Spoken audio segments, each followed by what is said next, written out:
السلام علیکم، میں ہوں ڈاکٹر دانیال جیلانی اور آپ دیکھ رہے ہیں دانیال جیلانی ولاگ۔ میں آپ سے کچھ انفارمیشن شیئر کروں۔ میں نے کئی عرصے سے تبلیغی اجتماعات کے بارے میں بہت ریسرچ کی، بہت سنا۔ بظاہر میڈیا پہ جو پورٹری کیا جاتا تھا اس کے بالکل برعکس ہوا جو میں نے خود ایکسپیرینس کیا، اور آج میں آپ سے اپنا یہ ایکسپیرینس شیئر کروں گا۔ کچھ 31 جنوری 2020 کی بات تھی۔ اجتماع کا میں نے سنا تھا کہ وہ شروع ہو گیا ہے، اور 3 دن یہ اجتماع ہوتا ہے۔ کراچی والے کی میں بات کر رہا ہوں، جو کہ چلتا ہے، ہر سال ہوتا ہے یہ۔ اور میرا بڑا دل چاہ رہا تھا کہ کیوں نہ میں جاؤں اور ایکسپلور کروں، ایک ولاگ ہی بنا لیتا ہے۔ نیت تو میری آنیسٹلی یہی تھی جانے سے پہلے۔ ایک دماغ میں میرے پکچر تھی کہ یار یہاں پہ سارے وہ لوگ ہوتے ہیں جن کے پاس بہت فارغ ٹائم ہوتا ہے، جو کہ لو ویجز پہ ہوتے ہیں، ڈیلی ویجز پہ ہوتے ہیں، ان کے پاس بہت وقت ہے، یہ لوگوں سے انٹریکٹ کرتے ہیں اور پتہ نہیں کیا کیا باتیں کرتے ہوں گے۔ یہاں پہ بہت سارے ایسے لوگ ہیں جنہوں نے زیادہ پڑھا بھی نہیں ہے، اور بہت سارے ایسے بھی لوگ ہوں گے جن کی اتنی تنخواہ بھی نہیں ہے، بہت سارے ایسے بھی لوگ ہوں گے جو کہ مطلب کوئی امپریسو پرسنالٹی نہیں۔ 31 دن شروع ہوا، Friday I remember it was, I couldn't go on the first day. Second day میں بستر پہ لیٹا ہوا تھا اور میں نے اللہ سے دعا کری، اللہ تعالیٰ مجھے اجتماع دیکھنے کے لیے جانا ہے، اور میری یہ نیت ہے آپ پلیز کسی سے بھی بولیں کہ ایسا کچھ سلسلہ بن جائے کہ میں بھی جا سکوں۔ سڈنلی میرے دوست کی کال آتی ہے عصر کے وقت کہ ہم لینے کے لیے آ رہے ہیں آپ کو، آپ چلیں۔ اس سے میں نے پہلے بھی بات کی تھی۔ تو بیل بجی، میں نے جلدی سے ایک بیگ اٹھایا، اس میں اپنا جو سامان تھا وہ ڈالا، ایک سلیپر ڈالا، کچھ 1-2 کپڑے ڈالے، اور میں چل دیا۔ ہماری جرنی سٹارٹ ہوئی عصر کے وقت سے۔ مغرب کے وقت ہم کچھ وہاں پہنچے، مغرب ہم نے وہاں پہنچ کے پڑھی، اور اس کے بعد جو میں نے دیکھا اس نے میری زندگی، میرا دماغ، میرے خیالات، سب کچھ 180 ڈگری بدل کے رکھ دیے۔ بظاہر میڈیا پہ سنے جانے والا اجتماع جو کہ ریٹریٹڈ اور بیکورڈ ساؤنڈ کرتا تھا، وہاں تو پکچر ہی کچھ اور تھی۔ خیر، ہم وہاں پہنچے۔ وہاں پہنچنے کے بعد ہم نے اپنے جو ہے بیگز رکھے۔ بہت بڑا ایک گراؤنڈ ہے اورنگی میں، جہاں پہ لوگوں نے رات کے وقت ہلکی ٹھنڈ میں سلیپرز بچھائے ہوئے تھے۔ مسجد کے تحت ان کو انرول کیا جاتا تھا، اور وہاں پہ مساجد وائز کیمپس لگائے جاتے تھے۔ میں نے بھی جا کے اپنی مسجد والوں کے ساتھ اپنا ٹینٹ بچھا دیا۔ تھوڑی دیر کے بعد وہاں پہ ہمیں عشاء کی نماز پڑھنے کا موقع ملا، اور اس کے بعد ہمیں ڈنر سرو کیا گیا۔ کوئی کڑھائی گوشت لے کر آ رہا ہے، کوئی اچار گوشت لے کر آ رہا ہے، کوئی کچھ لے کر آ رہا ہے، اور because I am a biryani lover, تو میرے دل میں آیا اللہ تعالیٰ یہاں پہ بریانی بھی ہو تو کیا اچھی بات ہے۔ تھوڑی دیر میں دیکھتا ہوں ایک بزرگ صاحب بریانی لے کر آتے ہیں، بیٹا آپ پلیز یہ بھی کھائیں۔ اور ہر بندہ یہ کوشش کر رہا تھا کہ زیادہ سے زیادہ اس کا مال خرچ ہو اور زیادہ سے زیادہ لوگ اس کی لائی ہوئی چیز کھائیں۔ میں نے ایسا منظر پہلے کبھی بھی نہیں دیکھا تھا، اتنی ہاسپٹیلٹی میں نے کبھی بھی نہیں دیکھی تھی۔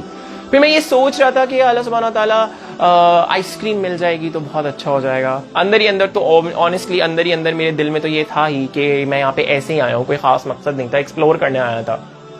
سڈنلی ایک انکل آتے ہیں کہ آج میٹھے کا اہتمام میری طرف سے ہے اور یہ آئس کریم کھائیں آپ، وہ بھی پورے ڈرائی فروٹ والی فٹ آئس کریم۔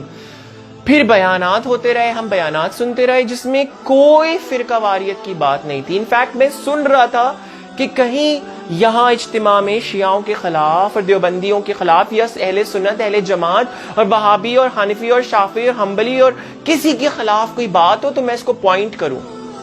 اور ایک دفعہ بھی کسی بیان میں بھی کوئی ایسی بات نہیں تھی جو ڈسکریمنیٹری ہو، جو ریشل ہو، جو ریڈیکل ہو، کوئی ایکسٹریمسٹ تھاٹ ہو، کہیں پہ بھی نہیں۔ یہاں تک ابھی میری حیرانگی عروج پہ پہنچی تھی کہ میرا اتفاق ہوا واش روم جانے کا۔ تو واش روم جو ہے کچھ 100-200 واش رومز ہوں گے وہاں پہ، لیکن اجتماع میں آنے والوں کی تعداد لاکھوں میں تھی۔ جی ہاں، لاکھوں میں تھی۔ میں واش روم گیا تو وہاں بینگ اے میڈیکل ڈاکٹر مجھے پتا ہے کہ ایک 60 سے 80 ایئرس کے انسان کا بلیڈر کافی ویک ہوتا ہے، اور وہ اتنی دیر تک یورین ہولڈ نہیں کر سکتے۔ تو وہاں قطار لگی ہوئی تھی، لائن لگی ہوئی تھی واش رومز کے باہر۔ میں جا کے کھڑا ہوا ہوں، and I saw an 80 years old guy offering me to go to the washroom first. And up to my surprise I was thinking کہ ان محترم سے خود اپنا پیشاب برداشت نہیں ہوگا اور یہ مجھے آفر کر رہے ہیں کہ میں پہلے چلا جاؤں مطلب who does that?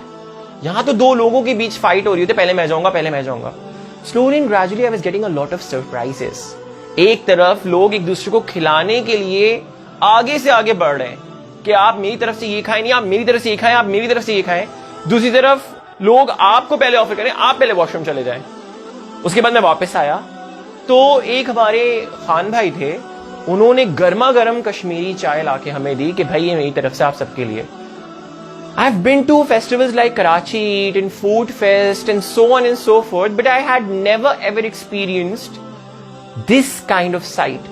Where people were more than welcoming and they were so warm and they were so contented کہ میں نے ایسا brotherhood کہیں نہیں دیکھا. Then I was wondering کہ یہ سب کنٹرول کون کر رہا ہے؟ یار لاکھوں لوگوں کا مجمع ہوتا ہے, who controls all that? Not even a single policeman was there. Not even a single policeman. No armed forces. No one. وہ سب اتنے ڈسپلن تھے کہ کوئی آپ کو دوسرے سے اونچی آواز میں بات کرتا ہوا بھی نظر نہیں آئے گا. سب کو پتا تھا انہیں کہاں جانا ہے. انہی کے اپنے والنٹیئرز تھے جو نیویگیٹ کرتے تھے. اگر کوئی راستہ بھٹک جاتا تھا کہ سر آپ یہاں چلے جائیں, سر آپ وہاں چلے جائیں. ایک جمع غفیر تھا لوگوں کا, پارکنگ پراپر تھی, ڈسپلن تھا سب کچھ, اور مجھ سے تو یہ ہضم ہی نہیں ہو رہا تھا.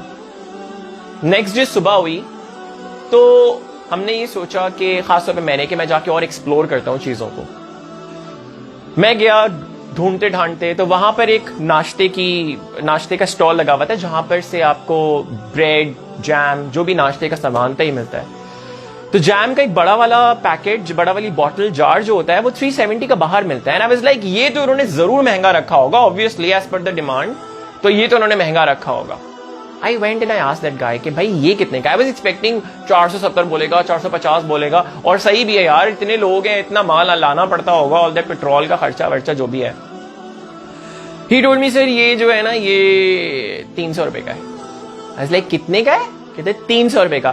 ریٹیل پہ وہ جیم کا جار 370 کا ملتا ہے اور وہ بندہ 300 کا بھیج رہا ہے. اور اس بات نے مجھے مجبور کیا دوسرا کوشچن پوچھنے پہ کہ بھائی ایسا کیوں؟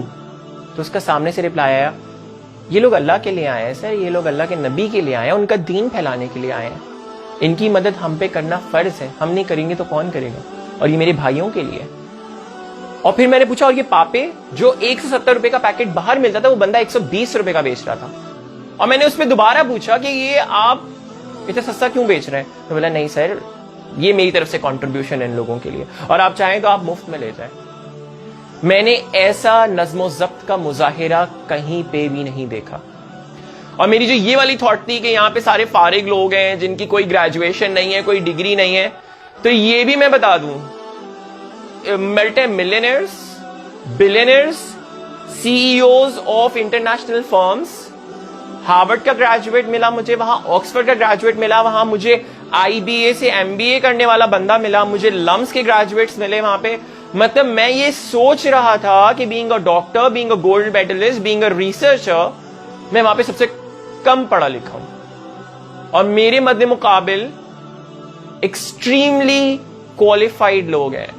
سرجنز موجود ہیں, فزیشنز موجود ہیں, HODs, professors, PhDs موجود ہیں. اور میں یہ سوچ رہا تھا کہ یار میں کتنا زیادہ غلط تھا اپنے بارے میں, اور کتنی میں نے غلط سوچ رکھی ہوئی تھی. یہ بہت پرامن لوگ ہیں, یہ بہت لویبل لوگ ہیں, یہ بہت محبت, عزت, احترام کرنے والے لوگ ہیں, اور ان کا ایک ہی مقصد ہے, صرف آپ اپنا رشتہ اللہ سے بنا لیں. That's it. That's it. یہ کوئی فرقہ واریت کی بات نہیں کرتے, یہ کوئی فرقہ پرستی کی بات نہیں کرتے, یہ کوئی ایکسٹریمزم نہیں پھیلاتے, یہ صرف اور صرف محبت پھیلانے والی جماعت ہے.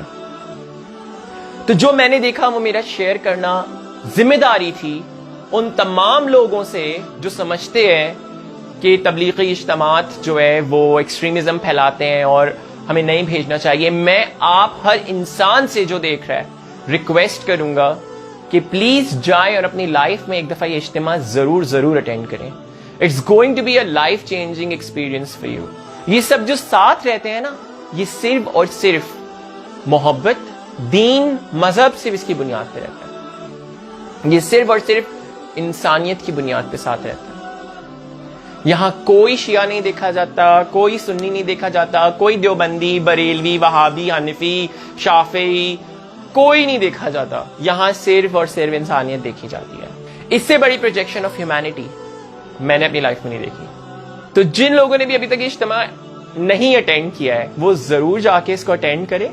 اور جہاں تک یہ کورونا وائرس والا مسئلہ رہا ہے, تو جس دن گورنمنٹ نے منع کر دیا تھا کہ پبلک گیدرنگز پہ اب بین لگا دیا گیا ہے, اب کوئی پبلک گیدرنگ نہیں ہوگی, اسی دن اس اجتماع کو بھی روک دیا گیا تھا. حالانکہ یہاں پہ پوری دنیا سے لوگ آتے ہیں, U K, U S, Spain, China, Italy, Morocco, Mexico, ہر کنٹری آپ نام لیں اور آپ کو بندے مل جائیں گے.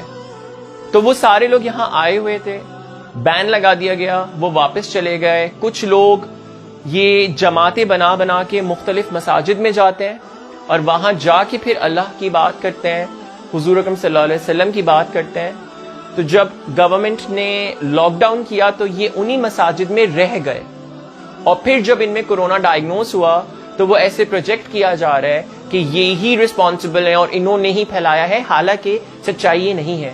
وہ تو انہی مسجدوں میں رہ گئے گورنمنٹ کے کہنے پہ جہاں پہ وہ آلریڈی ان کے اناؤنسمنٹ سے پہلے جا چکے تھے.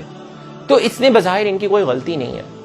تو میڈیا کو وہ چہرہ دکھانا چاہیے جو ایکچوئل ہے, رادر دین وہ جو ان کا اپنا مفاد ہے. اور کیونکہ میری ذمہ داری یہاں پوری ہوتی ہے تو آپ بھی اپنی ذمہ داری پوری کریں کہ اس ویڈیو کو زیادہ سے زیادہ شیئر کریں, تاکہ تبلیغی جماعت کے لوگوں سے ریلیٹڈ جو ایک برا امیج لوگوں کے دماغ میں فیبریکیٹ ہو گیا ہے ہماری میڈیا کی وجہ سے کہیں نہ کہیں, وہ جلد از جلد دور ہو جائے.